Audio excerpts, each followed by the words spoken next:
Visi besar seorang presiden itu seringkali harus berhadapan dengan satu tembok penghalang yang paling dekat, ya, kabinetnya sendiri.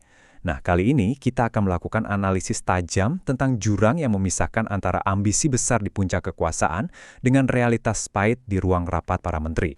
70%. Coba perhatikan angka ini baik-baik. Menurut analisis yang kita bedah, angka inilah yang jadi sumber masalah utama di pemerintahan baru. Ini bukan sekedar statistik loh. Ini adalah representasi dari sebuah diskoneksi, sebuah keretakan yang sangat mengkhawatirkan. Dan inilah tesis utamanya yang diungkapkan dengan sangat tajam oleh seorang pengamat. Mayoritas kabinet, ya 70% itu, diduga sama sekali tidak memahami secara mendalam apa sebenarnya visi presiden yang mereka layani. Jadi, ini bukan lagi soal perbedaan pendapat biasa, ini soal diskoneksi fundamental di jantung pemerintahan. Oke, supaya lebih jelas, mari kita bedah kompleksitas ini melalui 6 poin kunci. Kita mulai dari visinya, lalu kita lihat masalah kabinetnya, hingga resiko-risiko yang mungkin sedang mengintai di depan. Baik, kita masuk ke bagian pertama. Kita harus paham dulu, apa sih konsep yang menjadi jantung dari pemerintahan baru ini? Konsep itu bernama Prabonomics. Secara konsep, Prabonomics ini digambarkan sebagai sebuah pergeseran yang cukup radikal. Dia menolak mentah-mentah teori ekonomi lama yang namanya trickle-down effect. Jadi alih-alih kita menunggu kekayaan itu menetes dari atas ke bawah, fokusnya adalah distribusi sumber daya secara langsung ke rakyat. Sebuah model yang bahkan digambarkan sebagai semi-sosialisme gaya Asia. Tapi, ini langsung memunculkan satu pertanyaan besar yang krusial. Apakah ini benar-benar sebuah strategi ekonomi yang matang dan koheren? Atau jangan-jangan ini cuma serangkaian ambisi populis yang kedengarannya indah di telinga, tapi sebenarnya tidak punya rencana yang berkelanjutan? Nah, visi yang ambisius tadi ternyata, menurut analisis, harus berbenturan dengan masalah yang sangat mendasar di internal pemerintahan itu sendiri. Masalahnya, sebuah kabinet yang diduga tidak sinkron dengan pemikiran presidennya. Sumber analisis kita menyoroti sebuah konflik yang ironis. Presiden yang konon dibesarkan dalam budaya debat intelektual justru ingin gagasannya itu diuji, ditantang, diperdebatkan. Disinilah letak kontradiksinya. Presiden mengharapkan adanya perang pikir, tapi yang dia dapat justru loyalitas buta. Menurut sumber ini, budaya di dalam kabinet itu bukan lagi debat, tapi sekedar menafsirkan apa keinginan atasan. Karena ada rasa takut, diskusi kritis digantikan oleh sikap, ya asal Bapak senang. Kesenjangan pemahaman ini tentu saja bukan cuma masalah komunikasi. Ini menciptakan benturan yang sangat nyata antara idealisme sang presiden dan realitas politik praktis di lapangan.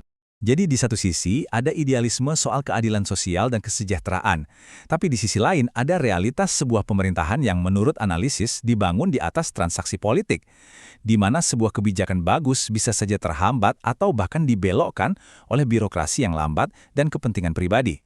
Untuk bisa mencapai tujuannya, Presiden kabarnya pernah melontarkan sebuah ide yang sangat kontroversial, mengambil kembali aset untuk negara atau redistribusi aset. Tapi, ide radikal ini langsung memicu pertanyaan lain yang tak kalah penting. Apakah ini jalan yang sah menuju keadilan sosial? Atau justru ini bisa menjadi ancaman baru yang memicu ketakutan investor dan konflik sosial karena dianggap sebagai pengambil alihan paksa? Taruhannya di sini sangat-sangat tinggi. Analisis ini bahkan menunjukkan adanya risiko sosial yang serius, yang seperti bom waktu, berpotensi meledak di bawah permukaan. Setidaknya ada dua sumbu yang bisa menyulut ledakan ini. Pertama, kelas menengah yang bebannya makin berat dan makin tergerus. Kedua, rakyat kecil yang makin terhimpit oleh tekanan ekonomi.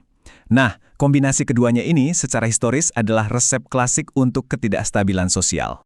Jadi, poin krusialnya adalah peringatan ini. Hati-hati, kalau ekonomi dapur rumah tangga sudah mulai terganggu, protes itu bisa dimulai dari dapur dan kemudian meluas ke jalanan. Dan biasanya yang paling pertama merasakan dampaknya adalah para ibu. Para analis bahkan sampai memberikan nama untuk potensi gejolak ini. Namanya revolusi melon, sebuah istilah yang kedengarannya unik tapi maknanya dalam. Ini menggambarkan sebuah pemberontakan dari akar rumput yang pemicunya bukan ideologi besar, tapi urusan perut, kebutuhan dapur yang paling mendasar. Pada akhirnya, kita harus ingat, kebijakan itu bukanlah ide yang abstrak. Kebijakan dibentuk dan dijalankan oleh individu-individu yang memegang kekuasaan, manusianya itu sendiri. Dan di sini kita lihat kontras di dalam tim inti. Menurut sumber, ada figur seperti Veronica Tamin yang membawa perspektif etis yang penting, tapi sayangnya minim dukungan anggaran. Lalu ada teknokrat seperti Purbaya yang sangat paham angka dan statistik, tapi diduga tidak benar-benar menangkap visi sosialnya. Di sisi lain, ada loyalis seperti Bahlil yang dinilai lebih fokus pada kepatuhan daripada substansi keadilan itu sendiri. Keragaman ini, alih-alih menjadi kekuatan, justru bisa menjadi sumber kerumitan baru. Jadi, setelah kita membedah semua komponen ini, mulai dari visinya, kabinetnya, hingga risikonya, kita tersisa dengan satu ketidakpastian yang sangat mendasar tentang arah negara ini ke depan. Oke, kita semua setuju. Visinya besar, ambisinya tidak bisa disangkal. Ini adalah sebuah potensi perubahan paradigma yang luar biasa bagi ekonomi bangsa. Tapi pertanyaan terbesarnya sekarang bukanlah tentang seberapa besar visi itu.